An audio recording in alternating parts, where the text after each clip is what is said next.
Welcome to our new lesson. Assalamu alaikum. Today we are going to learn about the Vowel Diagram. We have the Vowel Diagram for monophthongs and Vowel Diagram for diphthongs. First we'll go with the Vowel Diagram.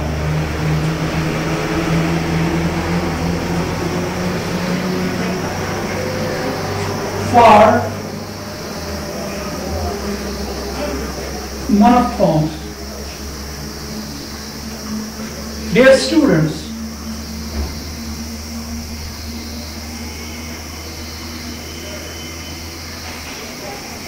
let's consider this as the diagram. As you consider this is the mouth and this is the lower part of the mouth and this is the upper part of the mouth. These are the lips, including your lower teeth and including your lower part, and this is upper part including your alveolar part. And let you decide each here that this is the front portion of your tongue, and this is the central one, and this is the back one. Dear students, what is this? This is the front portion of your tongue, and this is the central portion, and this is the back portion. Today we are going to learn about the front vowels and the back vowels.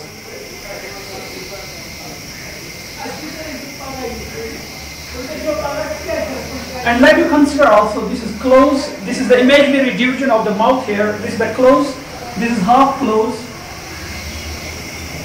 and this is half open, and this is open. So dear students, the first vowel sound among the monophthongs we read was E sound.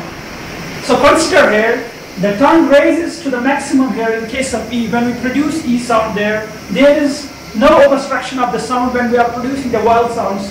And when we produce the E sound, the tongue raises to the maximum, but it doesn't touch here to the upper part, or it doesn't touch the lips or teeth or the alveolar ridge, but it's near to close. It's near to close. So to define E vowel sound, we can say that E is the front vowel sound where when the tongue raises to the maximum, so it's in between close and the half close. So we can also define that it's a long vowel sound, it's a voiced sound, it's in between half close and close, but it's near to close. That means you have to raise your tongue to the maximum in the close department. And then we have another sound there that's called E sound. So this E sound, when we say that, what is the position of the lips when we are producing E sound and E sound? When we are producing the front vowel sounds, in case of the monophthongs, the lips are loosely spread. Loosely spread in case of E, and then they spread a bit there in case of E, more than E. So to define it, that we have to take the same rod that the tongue is raised to the maximum, but not as maximum as we see there in case of E. When we produce E sound, it's also in between the half close and close, but it's near to half close. That means when you raise your tongue from here, it's near to half close, also it's near to center. That means the front portion of the tongue is raised to the maximum, it's near to the center, the raise is near to the center, so we also call it that centralized front vowel. Centralized front vowel. After this we have the S sound. So to define S sound, we can say the tongue, the front portion of the tongue is raised, but it's not raised as in case of A or in case of E, but it's raised to the maximum also there in between half closed and half open. So the lips are separate a bit than E and E. So we have to say, just see towards me, it's E, E, E. So this E sound there, tongue, the lips are more separate than E and E. So the last sound here in case of front vowel is, it's E. So it's E, it's a long vowel sound, it's E, it's E, it's E. E in case of sheep, E in case of sheep, in case of bit, in case of bin, in case of bed, in case of red, in case of sad, in case of dead. So here it's in case of animal, in case of bad, in case of cat. So these are the sounds here. So to define what that tongue doesn't raise here, so the tongue is lower there in the mouth, and it's in between half open and open, but it's near to open. And the lips are separate. It's more in case of than E, then E, and then E. So we say E, then E, then E, then E. So now we are going towards the back vowels first. So to define the back vowels, we can say that the tongue, the back portion here, in case of the front vowel system there, the front portion of the tongue is raised, but here, in case of the back vowels, the back portion of the tongue is raised, but back portion is raised to the maximum, but it doesn't touch to the roof of the tongue. That means it doesn't touch the hard palate or it doesn't touch the soft palate, but it's near to the close. So we can say also it's closed, it's half closed, half open, and it's open. So to define U sound, the tongue is, the back portion of the tongue is raised to the maximum, but it doesn't touch, and it's in between half closed and closed, and it's also a long vowel sound. And what are the jaws? What's the position of the jaws? The position of the jaws are neutral here. The jaws are neutral here, but the lips are rounded. Lips are rounded. That means lips are rounded, but lips are not open. So in case of its lips rounded here, in case of these lips are unrounded. So this was the U sound. Now there is next sound that's called U sound. Here the back portion is also raised to the maximum in between half closed and closed, but it's near to close and also near to center. So we can say it's a centralized back vowel system.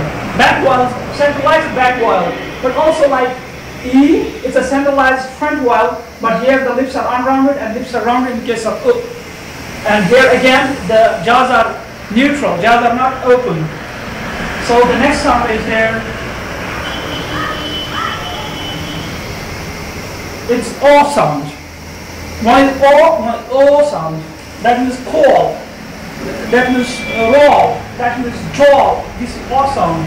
That means this sound, this is a long vowel sound, this is also back vowel sound. What is the position of the lips? The lips are half rounded and half open.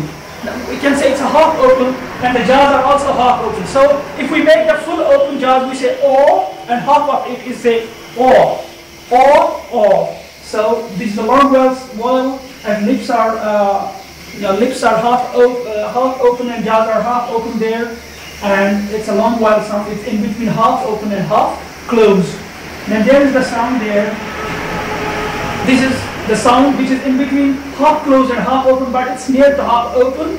And what's the position of the lips in case of O? The lips are fully rounded and fully open, and jaws are fully open also, like O, like hot, like hot, like bought, like short. So this is a short vowel. Lips are fully rounded, jaws are fully open, and to the maximum you can separate your jaws, and then there is a sound that is called A. The lips are neutral in case it's a long vowel system because it's followed by a colon, and it's also a back vowel. So dear students, today our lesson was about the vowel diagram, and we just categorized only the front vowels and the back vowels on the vowel diagram. And we have also the front vowels, the central vowels, and the back vowels when we are talking about the monophthongs. In case of the front vowels, there are 4 front vowels. One is E, and one is A, then is E, then is A. E, where the tongue raised to the maximum. A, where the tongue raised to the maximum, but not in as maximum as in E. Then A, the tongue is in between half closed and half open. It's an imaginary division of the mouth. If you open your mouth, then make the imaginary division there. Then it's A. And then there's U, when the tongue, back portion of the tongue is raised to the maximum, and then there is U, the back portion is raised, but not maximum. As maximum there is in case of U, it's in between half closed and half open, but it's also near to center. That's why